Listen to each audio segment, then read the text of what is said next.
베란다 혹은 발코니라고 하죠.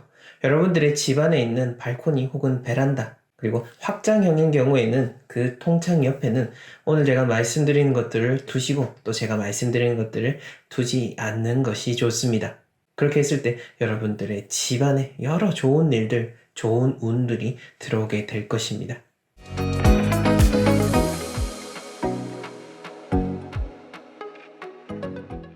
네, 멋지동입니다.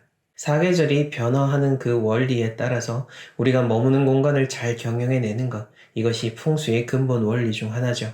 사계절뿐만 아니라 매일매일 우리의 공간은 변해가고 있고 그 하루 속에서도 아침, 저녁으로 우리의 공간, 우리의 삶은 변하고 있습니다. 그 변하는 와중에도 우리가 지켜나가야 될 것은 내가 머무는 공간을 항상 살아있는 공간으로 만들어내는 거죠. 자, 오늘은 우리 집안의 공간 중에서 바로 베란다 혹은 발코니라고 하죠. 사실 건축법상 정식 용어로는 발코니가 맞습니다. 베란다에 두면 좋은 것들, 두면 안 되는 것들 한번 시작해 보도록 하겠습니다. 자, 오늘 제가 이것들 말씀드리는 거는 실제로 저희 집에도 다 그대로 두고 있는 것들입니다. 우선 첫 번째로는요, 의자를 한번 둬보십시오.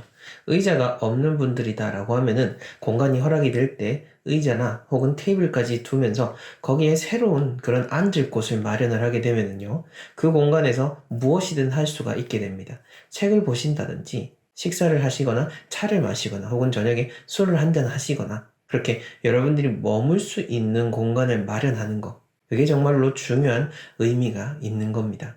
많은 분들이 경제적으로 윤택한 부자분들이라고 하면은 정말 으리으리한 넓은 집에 살 것 같지만은 사실 그렇게 큰 차이 없이 사는 분들도 정말로 많습니다. 제가 아시는 그 많은 대표님들 혹은 큰 사업을 하시는 분들, 그런 분들 집에 가보게 되면은 진짜 고급 빌라에 사시는 분들도 있지만은 그냥 흔히 볼 수 있는 30평대, 40평대 아파트에서 똑같이 머무르는 분들도 정말로 많습니다. 근데 그분들의 공간에 가게 됐을 때 딱 차이가 나는 것은 바로 그 여유로움입니다. 가구가 뭔가 비싸거나 으리으리하고 그런 것이 아니라 공간 자체에서 느껴지는 그 여유로움을 우리는 알 수가 있는데 그 여유로움의 대표적인 상징이 바로 추가적인 테이블이나 의자를 만들어 놓는 겁니다. 자, 그래서 여러분들도 만약 발코니가 있는데 거기에 짐들만 수북히 쌓여 있고 공간을 잘 활용하지 못한다면은 오늘 당장 깨끗하게 정리를 하셔서 예쁜 테이블이나 의자 하나 두시고 그 공간에서 많은 새로운 일들을 한번 해보시기 바랍니다. 분명 달라지는 그 기분을 느낄 수가 있을 겁니다. 자, 다음으로는 여유 공간이 되시면은 책장을 두는 것도 저는 권해드립니다. 저 역시나 한쪽 벽면에 책장을 두고 있고요. 그 옆에 캠핑 의자를 하나 두고 마치 어디 여행지에 가서 책을 보는 것 같은 느낌을 내기 위해 인테리어를 해놓고 있습니다. 굳이 큰 책장 아니더라도 괜찮습니다. 작은 책을 둘 수 있는 책꽂이 하나 정도 두는 것도 분명 의미 있고요. 굳이 억지로 두실 필요는 없습니다. 그냥 공간이 허락되거나 뭔가 인테리어적인 의미로서 발코니를 새롭게 꾸미고 싶다라고 하면은 권해드리는 것 중 하나니까요. 무조건 반드시 하지라. 그거는 절대 아닙니다. 다만 이렇게 두게 됐을 때 그 공간의 분위기 자체가 완전 확 바뀌게 되는 거죠. 그냥 짐만 쌓아두는, 사용하지 않는 김치통이나 화분들만 수북히 쌓아놓는 그런 공간이 아니라 내가 머무르고 지혜로운 생각을 할 수 있는 공간으로 탈바꿈할 수 있다라는 것. 그 점이 의미가 있는 거니까요. 자, 이렇게 발코니를 꾸미다 보게 되면은 또 하나 두고 싶은 게 있을 겁니다. 바로 스탠드입니다. 예쁜 스탠드 하나 사셔가지고 세워두셔도 충분히 그 의미 있는 공간이 될 수가 있습니다.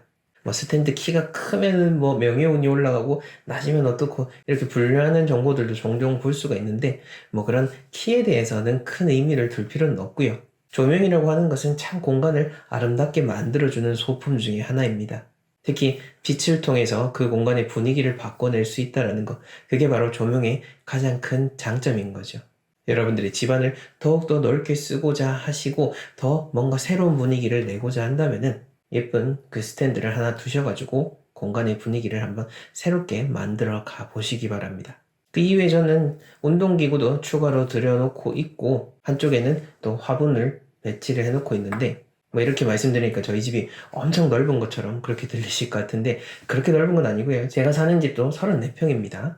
근데 다른 집들보다는 발코니가 좀 넓게 확보가 된 집이다 보니까 그렇게 물건들을 배치하고도 이렇게 잘 활용을 하고 있습니다.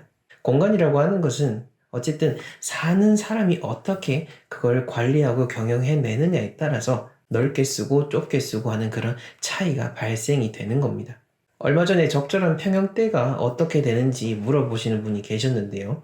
여러분들 옛날 왕궁이라든지 고택을 가보게 되면은 생각보다 집이 참 좁죠. 뭐 물론 예전 분들이 현대인들보다 체구가 작은 것도 있었고 그 집을 만들어낼 때 여러 가지 지금보다는 그 자원을 확보하기 위한 비용이 많이 들어가다 보니까 지금처럼 막 넓게 만들지는 못했는데 예전처럼 그렇게 좁은 곳에 들어가라는 건 아니고요.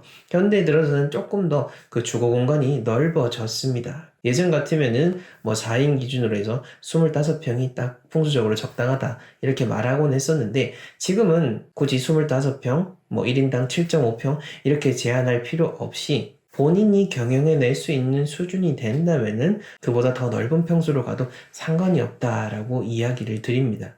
아무리 넓은 평수에 살아도 그 공간을 잘 경영해내지 못한다면은 그 집은 횡하고 참 보기 좋지가 않습니다. 그리고 아무리 조금 좁다라고 싶어도 그 공간을 효율적으로 잘 활용하시는 분들의 집은 확실히 그 공간에 있어서 그 살아있는 생기를 느낄 수가 있는 거죠. 자, 그래서 많은 분들이 이 베란다나 발코니 혹은 집 안의 이 가장자리 부분에 짐들을 많이 쌓아두고는 있지만은 그래도 가급적 활용할 수 있다라면은 여러분들이 집을 넓게 활용할 수 있도록 동선을 넓게 만들 수 있도록 집을 꾸미면 되는 겁니다. 그렇게 했을 때 지금 여러분들이 머무는 집이 뭔가 또 새롭게 느껴지게 될 것이고 그로 인해서 더 좋은 새로운 생각들도 들어오게 될 것입니다. 제가 예전에 냉장고와 관련된 그 영상을 만든 적이 있는데 거기에 한 분이 이런 댓글을 다시더라고요. 풍수라고 하는 것은 오래전에 우리 조상님들로부터 내려오는데 그 냉장고에 대한 근거는 뭐냐라고 말이죠. 맞습니다. 옛날에 냉장고는 없었죠. 그런데 풍수의 원리, 자연의 원리다라고 하는 것은 이 자연, 우주가 처음 생겨날 때부터 있어 왔던 세상이 돌아가는 이치인 겁니다. 그 세상이 돌아가는 이치가 세월이 변한다고 해서 변할까요? 아니죠. 물은 위에서 아래로 흐르는 법이고 사시사철에 따라서 나뭇잎이 피고 지고 떨어지는 법입니다. 그래서 냉장고라 하든 어떤 전자기기라고 하든 새로운 현대주거 공간이라고 해도 그 풍수지리의 원리에 맞는 법칙들이 만들어지고 적용할 수가 있는 겁니다.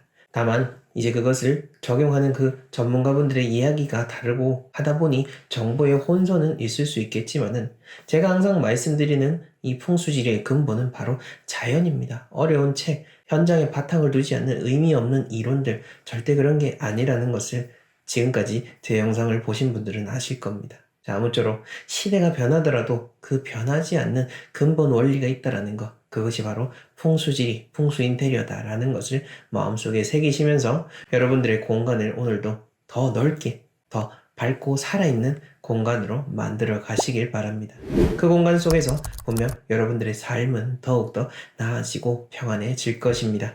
네, 저는 다음 시간에 더 의미 있는 내용으로 찾아뵙겠습니다. 시청해주셔서 감사합니다.